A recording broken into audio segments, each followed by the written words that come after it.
नमस्कार दोस्तों, संभव क्लासेज में एक बार फिर आपका स्वागत। हाजिर है आपका दोस्त जी.आर. चौधरी, राजस्थान ज्योग्राफी का एक इंपॉर्टेंट टॉपिक लेकर।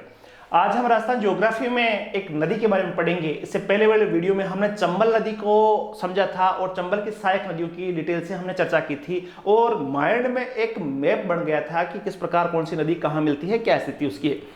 वैसा ही वीडियो ये भी रहने वाला है, आकर्षक होगा, मजेदार होगा। आज हम जो बात करेंगे वो है बनास नदी की। बनास नदी और उनकी सहायक नदियों की हम चर्चा करेंगे।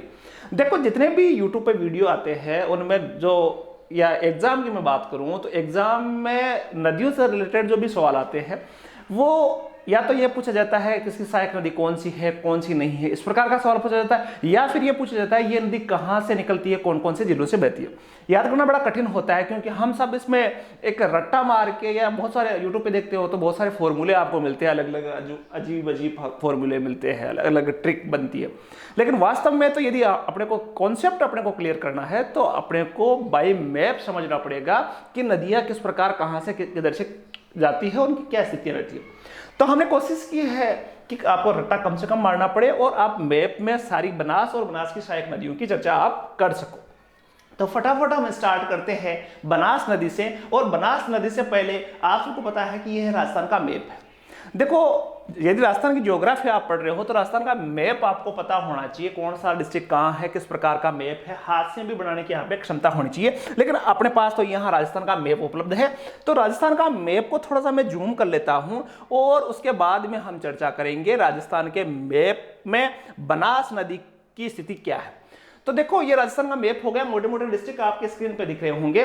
तो यहीं से राजस्थान में जो बनास नदी है, बनास जो नदी है उसका डायग्राम बनाएंगे और साथ ही बनास नदी की चर्चा हम करेंगे। तो सबसे पहले मैं बात कर रहा था बनास नदी की। तो बनास नदी का मैप बनाने से पहले कुछ सामान्य सी मैं बात बताऊं कि बनास नदी के दो तीन उपनाम है।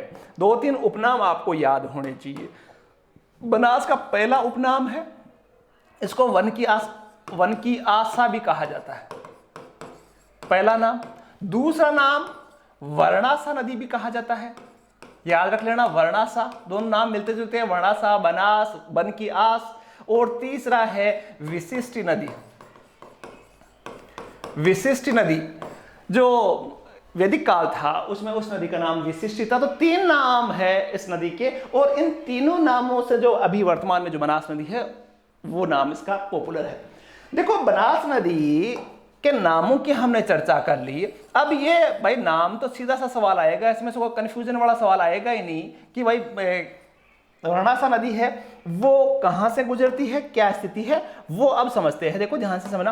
तो बनास नदी का जो उद्गम स्थल है, ध्यान से समझना, उद्गम स्थल जो है वो है राजसमंद में खमनोर की पहाड़ियां। यहां खमनोर की पहाड़ियां हैं और वहीं से बनास नदी का उद्गम होता है।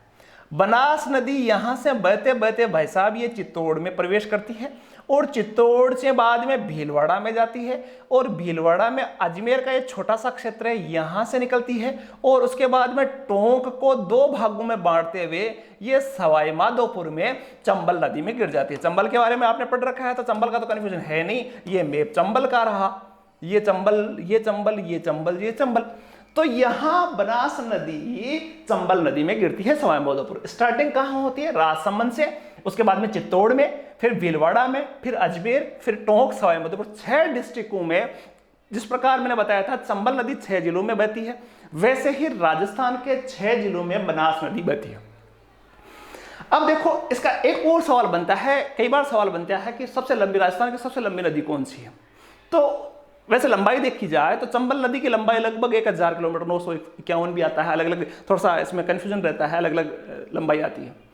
लेकिन पूर्णतः राजस्थान में बहने वाली ऐसी कौन सी नदी है जिसका उद्गम भी राजस्थान में हो और उसका अंतिम पॉइंट भी राजस्थान में हो? तो ऐसी नदी का नाम है बनास।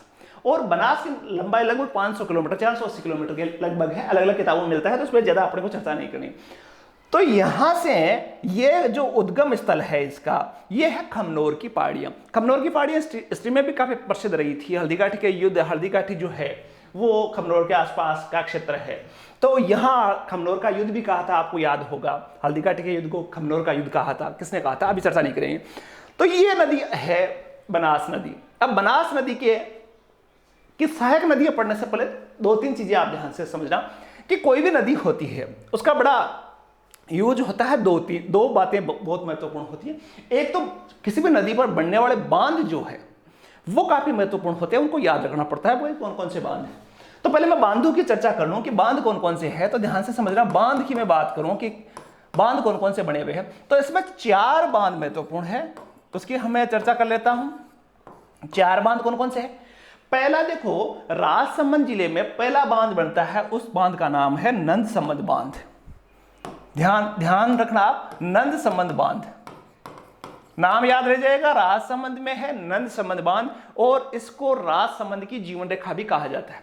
इससे नाथद्वारा क्षेत्र में पानी की सप्लाई होती है, नाथद्वारा के पास ही बना हुआ है नंदसमंद बांध। दूसरा बांध बना हुआ है चित्तौड़ में, क्योंकि दूसरे जिले में आती है चित्तौड़ में, तो चित्तौड़ में दूसरा जो बांध बना हुआ है उसको बोलते हैं मातृकुंडिया बांध। इसमें पानी कहां से आता है, बनास से आता है। तीसरा जो बांध है, सबसे मोस्ट जो बांध है वो है बीसलपुर बांध। बीसलपुर बांध ये बनास नदी में है और टोंक में है, यहां ये बांध बना हुआ है। यहां मातृकुंडिया बांध है और यहां है नंदसमंद बांध। तो 3 बांधों की चर्चा की। बीसलपुर बांध जो है वो राजस्थान की महत्वपूर्ण पेयजल परियोजना है। इससे कई बार सवाल पूछा गया है, बीसलपुर परियोजना से टोंक में पानी की सप्लाई होती है, अजमेर में पानी की सप्लाई, अजमेर शहर में भी बीसलपुर परियोजना से पानी पहुंचता है। इसके अलावा जयपुर, देखो इधर डिस्ट्रिक्ट जो पड़ता है वो जयपुर है, तो जयपुर डिस्ट्रिक्ट में पानी की सप्लाई होती है। और आजकल नागौर के क्षेत्र, जो नागौर का क्षेत्र है ये, यहां भी बीसलपुर परियोजना से पानी, पेयजल का पानी पहुंचाया जाता है। तो बीसलपुर परियोजना का मुख्यतः जिले जो है वो है टोंक, अजमेर और जयपुर। इसके साथ साथ आजकल नागौर की भी चर्चा होती है, कुचामन के आसपास के क्षेत्र में बीसलपुर परियोजना से पानी पहुंचाया जा रहा है। तो 3 बांध की चर्चा हुई। चौथा जो बांध है, अगला जो जिला है इसरदा, यहां टोंक और सवाई माधोपुर के बॉर्डर के आसपास बना हुआ है एक बांध, उसको बोलते हैं इसरदा बांध। इसरदा बांध। तो 4 बांधों की चर्चा की, तो 4 बांध हो गए वही, एक नंदसमंद जो राजसमंद में है, एक मातृकुंडिया बांध जो कि चित्तौड़ में है, एक बीसलपुर बांध वो टोंक में है और एक इसरदा बांध है वो है सवाई माधोपुर में। इस प्रकार इस पर 4 बांध बने हुए हैं। अब देखो धीरे धीरे हम आगे समझेंगे। तो पहले जो इसकी सहायक नदियां हैं उसको समझते हैं, साथ साथ इनके पॉइंटों पे भी हम चर्चा करते हैं। तो इसे जो मैप है वो आप अपने दिमाग में क्लियर करते जाना कि मैप में कहां कहां से गुजरती है नदी। तो दूसरी अब बात करते हैं इसकी सहायक नदियों की। बात करें तो सहायक नदियों में पहली जो नदी है, देखो आप सभी को मैं वापस मैप बना देता हूं और मैप के बाद में हम चर्चा करेंगे। तो देखो अभी मैंने मैप बनाया, तो ये तो मैप था, ये मैप तो था आपका बनास नदी का। ध्यान से समझना। अब इसकी जो पहली सहायक नदी आती है, पहली सहायक नदी की बात हम करने वाले हैं। उस नदी को 2 नाम है, इस नदी को जो 2 नाम है वो देखो ध्यान से समझना। उदयपुर जिले से ये नदी निकलती है गोगुंदा की पहाड़ियों से। अभी नदी का नाम ध्यान मत देना आप, गोगुंदा की पहाड़ियों से निकलता है और जब ये निकलती है तो इस नदी को बोलते हैं आयड़ नदी। और उसके बाद में ये उदय सागर झील में गिरती है और उदय सागर झील में गिरने के बाद में इस नदी का नाम होता है बेड़च। ध्यान से समझ, मैप बनाते हैं। मैप में आप समझोगे कि ये नदी जो बेड़च या आयड़ नदी है वो यहां से निकलती है गोगुंदा की पहाड़ियों से और यहां है उदयपुर शहर में उदय सागर झील है। तो उदय सागर झील में गिरने से पहले इस नदी को बोलते हैं आयड़ नदी और इस झील को भरने के बाद में वापस ये नदी निकलती है तो यहां इसका नाम हो जाता है बेड़च नदी। ठीक, बेड़च नदी हो गई। और ये 190 किलोमीटर, देखो इसकी लंबाई है लगभग 190 किलोमीटर। इस नदी की लंबाई 190 किलोमीटर है। ये नदी उदयपुर, चित्तौड़ और अंत में भीलवाड़ा जिले में बिगोद नामक स्थान पर बनास नदी में गिरती है। ये यहां से निकलती है, फिर ये चित्तौड़ में बहती है। चित्तौड़ में बहकर बिगोद एक जगह है, यहां है भीलवाड़ा में बिगोद। याद रख लेना, आगे भी काम में आएगा। बिगोद में एक त्रिवेणी बनती है, 3 नदियों का संगम।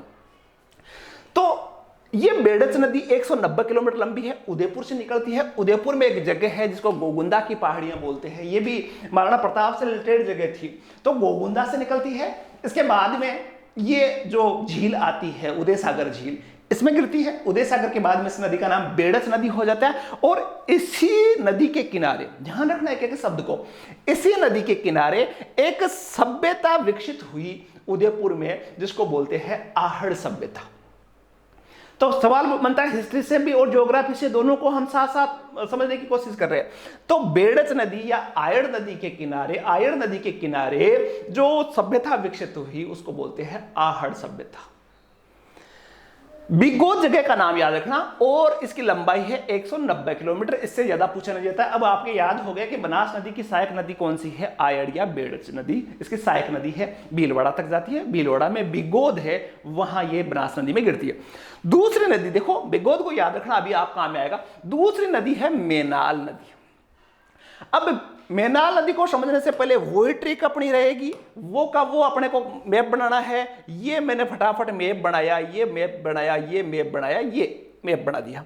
अब ये मैप जो है वो किसका है, बनास नदी का, ठीक है। इसके अलावा देखो ध्यान से समझना, अब हम बात करने वाले हैं मेनाल नदी की। मेनाल नदी है वो मांडल की पहाड़ियां बेगू चित्तौड़गढ़ से निकलकर, ये जो मेनाल नदी है वो बेंगू है, यहां ये जो तहसील है वो बेंगू है। देखो चित्तौड़ और अजमेर दो भागों में है। ये चित्तौड़ का भैंसरोडगढ़ क्षेत्र आता है, और ये जो छोटा सा टुकड़ा है वो है बेंगू, बेंगू तहसील पड़ती है। तो जो मेनाल नदी है वो कहां से निकलती है, बेंगू से निकलती है, और बेंगू में बहते हुए भीलवाड़ा में बनास नदी में मिलकर त्रिवेणी बनाती है। ये देखो, ये यहां से निकलती है और यहां है बिगोद। तो बिगोद में ये नदी किस में मिल जाती है, बनास नदी में। इसके साथ ही अभी आपने पढ़ा, अभी थोड़ी देर पहले आपने पढ़ा एक और नदी जिसको आयड़ या बेड़च नदी बोलते हैं, उसका भी क्या डायग्राम था, बिगोद था। तो यहां जो पॉइंट बनता है बिगोद वाला, वो क्या है, मैंने कहा था त्रिवेणी बिगोद। तो बिगोद जो त्रिवेणी बनती है उसमें तीन नदियां मिलती है। पहली नदी मिलती है बनास, बनास की दूसरी सहायक नदी है आयड़ या बेड़च, और तीसरी जो मेनाल है, उन तीनों का संगम है बिगोद में। तो बिगोद में जो पहला संगम बनता है, बिगोद जगह याद रख लेना, बिगोद में जो त्रिवेणी संगम बनता है वो किसका बनता है भाई, वो बनता है बनास, बेड़च और मेनाल, मेनाल, ठीक है। इन तीन नदियों का संगम कहां बनता है, बिगोद में। और इस नदी मेनाल जो नदी है, इसमें एक और याद रखना, मेनाल प्रपात बना हुआ है, जो राजस्थान का दूसरा सबसे ऊंचा जलप्रपात है। चंबल नदी को पढ़ते समय आपको बताया था कि चूलिया जलप्रपात था। राजस्थान का दूसरे नंबर का जो जलप्रपात है वो मेनाल जलप्रपात है, और ये किस नदी पर है, मेनाल नदी पर है, मेनाल जलप्रपात, ठीक है। मेनाल जलप्रपात यहां बनता है। तो मेनाल जलप्रपात मेनाल नदी में और त्रिवेणी बनती है। तो तीन नदियां हमने पढ़ी। अभी बनास की चर्चा हमने की, ध्यान से समझना, अपने वजह से समझना है। बनास की हमने चर्चा की, आयड़ की हमने चर्चा की, और उसके बाद में मेनाल नदी की हमने चर्चा की। अब देखो अगली जो नदी की चर्चा हम करें, उस नदी का नाम है गंभीरी नदी। अब भाई गंभीरी नदी को समझना है तो फिर मैं मैप बनाता हूं, ध्यान से समझना।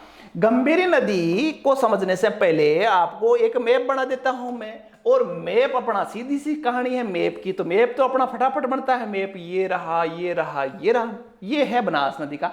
अब देखो गंभीरी नदी की मैं बात करूं तो गंभीरी नदी निकलती है मध्य प्रदेश के रतलाम से। ये मध्य प्रदेश का क्षेत्र है, मध्य प्रदेश यहां रतलाम है। तो रतलाम से ये निकलती है, रतलाम में एक जावरा की पहाड़ी है, वहां से निकलती है गंभीरी नदी। अब यहां से वो नदी निम्बाहेड़ा चित्तौड़गढ़ में गंभीरी बांध बनाया गया। इसी जो गंभीर नदी है उसमें निम्बाहेड़ा के पास ये नदी क्या निकलती है, देखो ध्यान से समझना है इसका डायग्राम। ये नदी जो है वो क्या है, यूं गुजरती है, और इसी गंभीरी नदी पर एक गंभीरी बांध बनाया हुआ है, और चित्तौड़गढ़ के चटियावली नामक स्थान पर बेड़च नदी में मिल जाती है। और ये देखो मैंने अभी एक दूसरी नदी बताई थी आपको, बेड़च याद होगा। देखो इससे पहले नदी बताई थी आयड़ या बेड़च। इस नदी का डायग्राम देखना, अब इसी नदी को गंभीरी से जोड़ना है। अब देखो इधर से बेड़च आई थी, समझना, आप ध्यान से क्लियर समझने की कोशिश करना। ये बेड़च नदी आई थी जो कि कहां, बिगोद में मिली थी, और इधर से आई भाई गंभीरी नदी। गंभीरी नदी मध्य प्रदेश के रतलाम से निकलती है, चित्तौड़गढ़ में गंभीरी बांध बना हुआ है, और यहां जो जगह है उसको बोलते हैं चटियावली। यहां है चटियावली, लेकिन चटियावली आपको याद नहीं रहे, लेकिन यहां जो चित्तौड़गढ़ का दुर्ग है, यहां जो चित्तौड़गढ़ का दुर्ग है, ध्यान से समझना, यहां है चित्तौड़गढ़ का दुर्ग। बहुत बार सवाल बनता है कि चित्तौड़गढ़ का दुर्ग किन दो नदियों के संगम पर है। तो भाई ये तो आई बेड़च और ये आई गंभीरी, तो चित्तौड़गढ़ का दुर्ग किसके संगम पर है?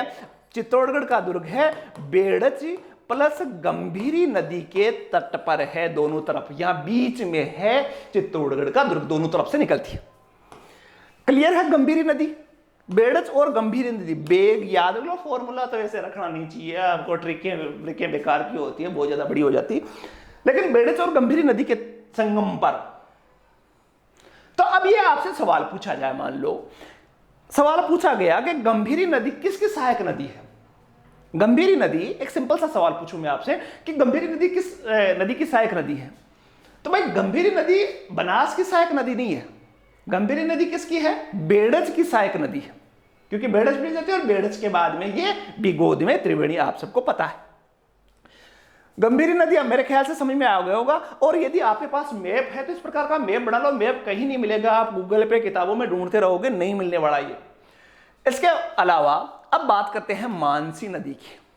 तो मानसी नदी को समझने से पहले मैं वापस आपके डायग्राम दिमाग में बैठा देता हूं। ये भाई ये क्या जा रहा है, ये क्या है, ये क्या है भाई?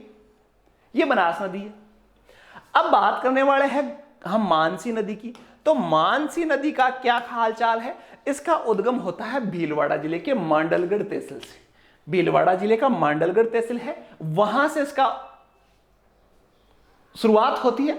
उसके बाद में अजमेर और टोंक जिले में प्रवाहित होती है, और टोंक जिले के देवली नामक स्थान पर बनास नदी में मिल जाती है। देखो ये यहां से निकलती है और यहां से अजमेर में बहते हुए ये यहां मिलती है मानसी नदी। कहां मिलती है? देवली नामक स्थान पर, ये देवली है, और यहां 3 डिस्ट्रिक्टों में बहती है मानसी नदी। भीलवाड़ा में उद्गम होता है, मांडलगढ़ की पहाड़ियां, मांडलगढ़ भीलवाड़ा में पड़ता है, और मांडलगढ़ की पहाड़ी से निकलते हुए अजमेर में थोड़ा सा निकलती है, और अजमेर के बाद में टोंक में ये एक जगह है जिसका नाम है देवली। देवली में आप देवली हिस्ट्री में पढ़ रखा होगा, राजस्थान के स्वतंत्रता संग्राम में आपने देवली पढ़ा होगा। तो देवली में ये नदी क्या है? मानसी नदी बनास नदी में मिलती है। इससे ज्यादा इसकी डिटेल पढ़ने की जरूरत नहीं है, लेकिन अभी आप देख रहा। अब बात करते हैं कोठारी नदी। अब कोठारी नदी है वो महत्वपूर्ण है। कोठारी नदी, कोठारी नदी भीलवाड़ा की है, और इस नदी के किनारे बागोर सभ्यता, याद रख लेना, जहां मैं अंडरलाइन कर रहा हूं, बागोर सभ्यता किस नदी के किनारे थी? सॉरी, बागोर नदी के किनारे पर कौन सी सभ्यता थी? तो बागोर सभ्यता थी वो कोठारी नदी के किनारे थी।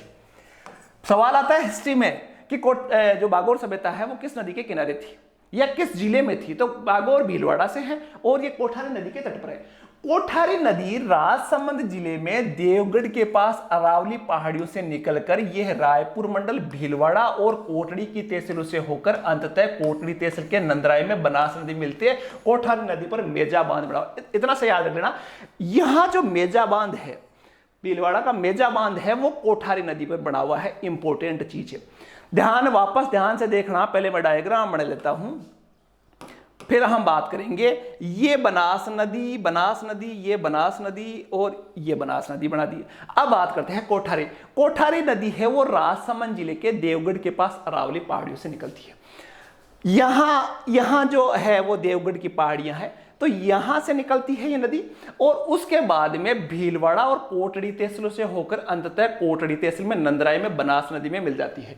ये यहां से निकलती है और यहां मिल जाती है। छोटी सी नदी है, लेकिन इसमें मेजा बांध जो है वो मेजा बांध काफी महत्वपूर्ण है। मेजा बांध, 2 चीजें जो है कोठारी नदी का याद रखना। मेजा बांध भीलवाड़ा में है। और बागोर जो सभ्यता है वो भी किस नदी के किनारे है? कोठारी नदी के किनारे। और जो कोठारी नदी है वो बनास नदी की सहायक नदी है। अब बात करते हैं डाई नदी की। डाई मतलब मरना।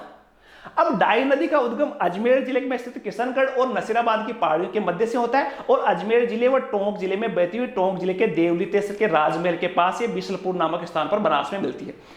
इस जो डाई नदी है, डाई नदी को समझो आप, डाई नदी को ध्यान से समझना, डाई नदी की कहानी क्या है। तो डाई नदी को समझने से पहले ये मैंने बनास को बनाया।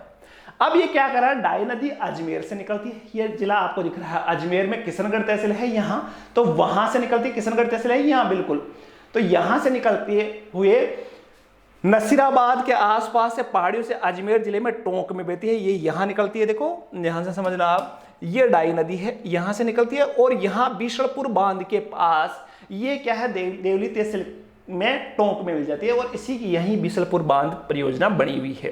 तो दो चीजें हैं, डाई नदी भी किसकी सहायक नदी है? बनास नदी की सहायक नदी है। तीसरी जो बात करें वो है खारी नदी। मोस्ट इंपोर्टेंट नदी है खारी नदी। इसका उद्गम स्थल राजसमंद से होता है। ठीक है भाई, राजसमंद से बनास नदी आती है, राजसमंद से ये आती है। विजराल गांव से नदी राजसमंद, अजमेर, भीलवाड़ा, टोंक में बहती हुई टोंक के देवड़ी में। अभी देखो ये नदी भी, डाई नदी भी कहां मिली थी? देवली में। ठीक, डाई नदी याद रखना देवली में मिली थी। और जो ये खारी नदी है ये भी कहां मिलती है? देवली में। ये देखो वापस त्रिवेणी बन रही है यहां, ध्यानपूर्वक समझना आप।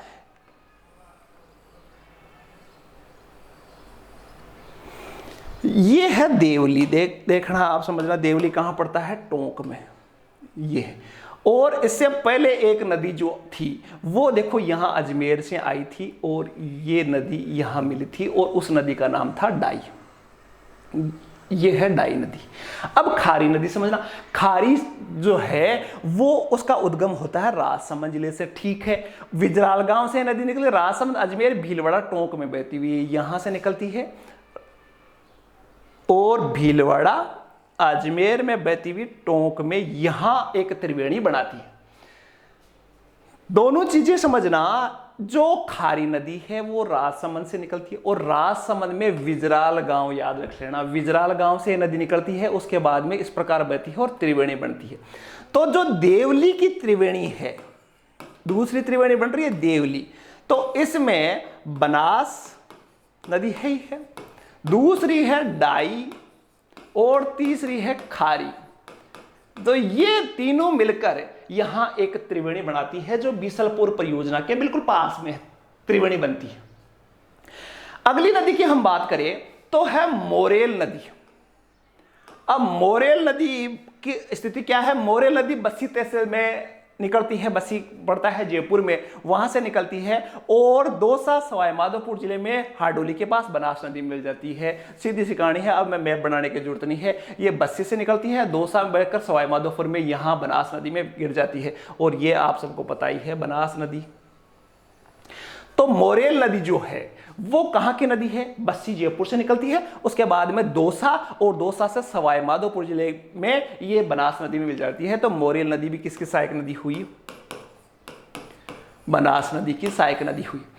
एक और नदी है जिसका हम चर्चा करेंगे, वो है, ये नदी है कालीसिल। नदी का नाम है कालीसिल, अंग्रेजी में लिख रखा है कालीसिल।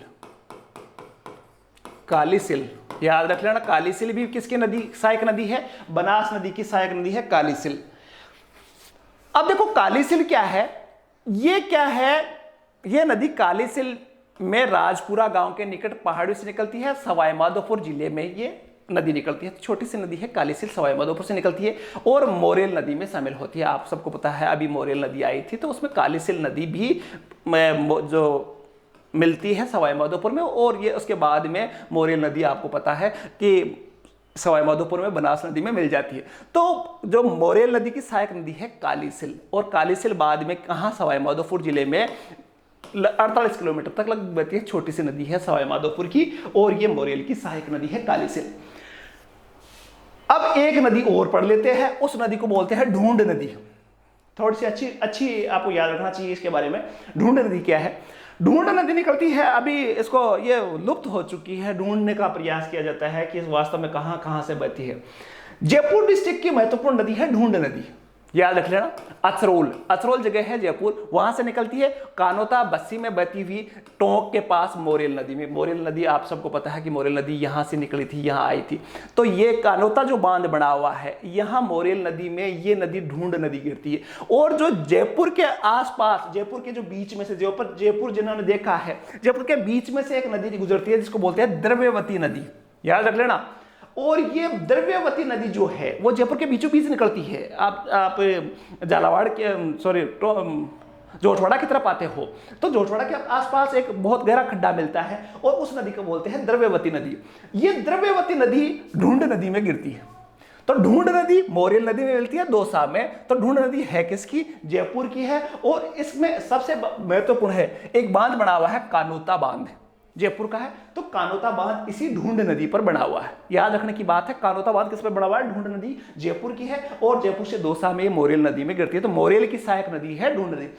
तो इस प्रकार मोटे मोट हमने राजस्थान की जो बनास का अपवाह तंत्र था, वापस एक बार वीडियो को देख के आप डायग्राम बनाने की कोशिश करना। बनास का अपवाह तंत्र आपके समझ में आएगा कि बनास नदी का अपवाह तंत्र क्या था, कौन सी नदी कहां से गुजरती है, किस नदी के किनारे कौन से बांध है, सारी मैंने कोशिश की है। आशा है आपके ये डायग्राम दिमाग में होगा मोटे मोटे। एक बार में यदि 50% भी आपके याद हो रहा है तो एक बार वीडियो को और देख के आप समझने की कोशिश करना कि कौन सी नदी की क्या हालचाल है, कौन कौन से त्रिवेणी। देखो लास्ट में मैं एक और चीज बता दूं कि 2 त्रिवेणियों की हमने चर्चा की, लेकिन बनास नदी में तीसरा जो त्रिवेणी बनता है वो अंतिम बिंदु पर बनता है। ये आपकी चंबल नदी जो आती थी वो चंबल नदी, और यहां से आप बनास नदी को मिला रहे हो सवाई माधोपुर, और यहीं एक सीप नदी भी आती है। तो यहां रामेश्वरम जो जगह है, रामेश्वरम, ये यहां 3 नदियों का संगम है। तो 3 नदियां देखो कितनी जगह मिल रही है आपकी, तीन त्रिवेणियां हैं बनास नदी पर। एक है सवाई माधोपुर में, एक टोंक में है और एक है भीलवाड़ा में। इन 3 नदियों के त्रिवेणी है वो काफी महत्वपूर्ण है, धार्मिक दृष्टि से भी काफी महत्वपूर्ण है। एक चित्तौड़ के दुर्ग की हमने चर्चा की। तो मोटे तौर से एक कच्चा मैप देख के आप हाथ से बढ़ाकर जो बनास नदी है उसका उद्गम से लेकर लास्ट पॉइंट तक आप समझ सकते हो। आशा है आपके ये क्लियर होगा। फिर भी कोई समस्या है तो कमेंट करके आप पूछ सकते हो। वीडियो काफी मेहनत के बाद में बढ़ता है, इसलिए वीडियो को लाइक और शेयर करना ना भूले। एक ऐसा ही वीडियो जिसमें हम बात करेंगे लूणी नदी के कॉन्सेप्ट को समझने की कोशिश करेंगे, वो लेकर जल्द हाजिर होंगे। तब तक आपका प्यार और स्नेह बना रहे। धन्यवाद। जय हिंद।